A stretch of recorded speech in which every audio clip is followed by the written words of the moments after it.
What I gotta do? Kidnap a lyric, take a melody, make it relevant, hold a harmony hostage to these people, army verses, stash the arms in the churches, bombs in the purses. Just when you think it's calm on the surface, we bomb on them first. Uncle Tom get nervous every verse. Revolutionary curse words, first come, first serve. It ain't no lost love, freedom costs blood. That's word to the Moss word, nigga. We need a revolution, we need a revolution. System ain't gonna change unless we make it change. Starbucks workers around the country earn a poverty wage, depending on where you are, $6, $7, $8 an hour. We've had a lot of problems with the way that we've been treated and the pay rate that we have, a lot of discrimination. It's pretty bad.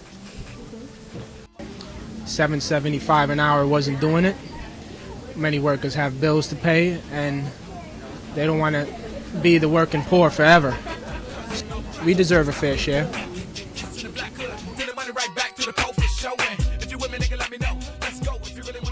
At Starbucks, there's a real issue with the number of hours and the consistency of hours that workers are assigned or permitted to get.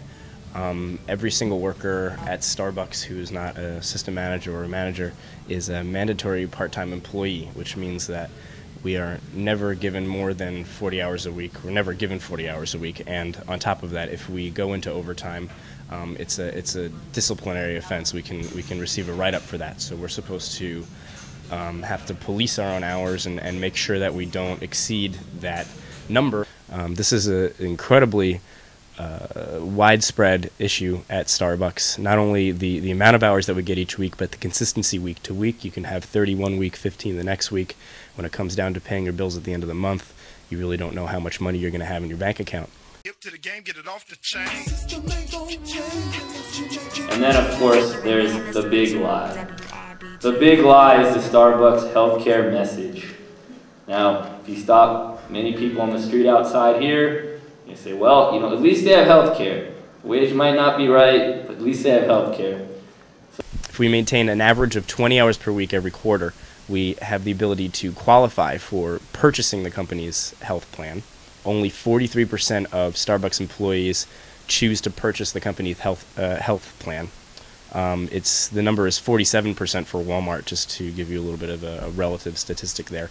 And the 43% for Starbucks employees includes assistant managers and managers. So if you're looking at the statistic for baristas, shift supervisors, and bussers, that statistic has to be less, because managers and assistant managers have far more consistency in hours and receive a far higher wage, so meaning that they have better ability to pay for the company's health care.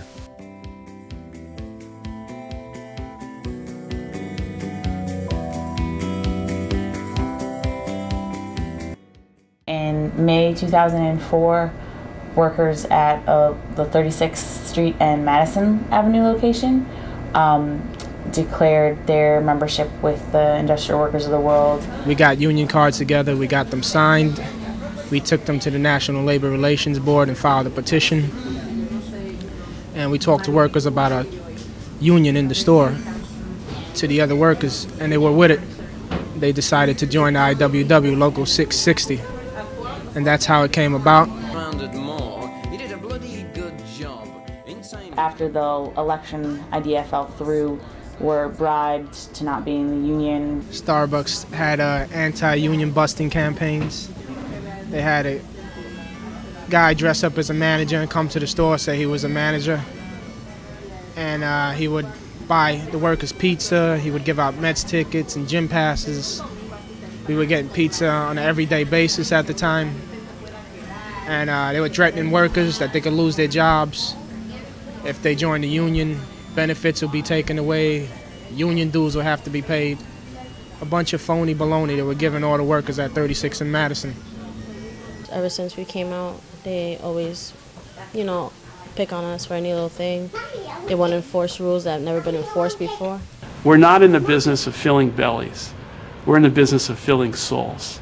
Oh, now come on. No, wait a minute. That's too, but this is a company. This is a corporation. Okay, come on. It is a corporation. You're blowing smoke now. No, I mean, this is how we feel. You might say, okay, they're full of crap and you know, this is how we feel. We're in the business of human connection and humanity, creating communities in a third place between home and work. Sarah Bender was laid off because of union activity. I was laid off because of union activity. Pete Monteballo had some problems because of union activity. Joe Agins was laid off because of union activity. And they said I got laid off because of line voids and shortages of the till, which were totally untrue and probably rigged on the computer by the managers and management.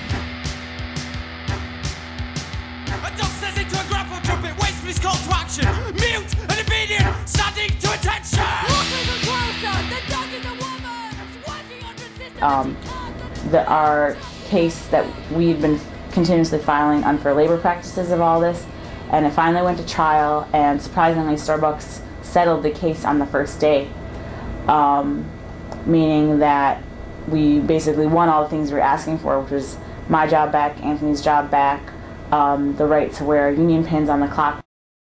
We won 3 wage increases from our organizing on the shop floor and in the community. We have now, for union members, much more secure hours. We're generally getting the hours we want. And we've also made some modest safety improvements in the area of repetitive strain injury. So the message is that organizing works, it's powerful, despite what the right wing wants us to believe. The union actually helps out. It's not like all those other business unions that, like, it's all about paying your dues and you got to go through all these people. Like, the union is kind of like your family. Like, you get to know everybody.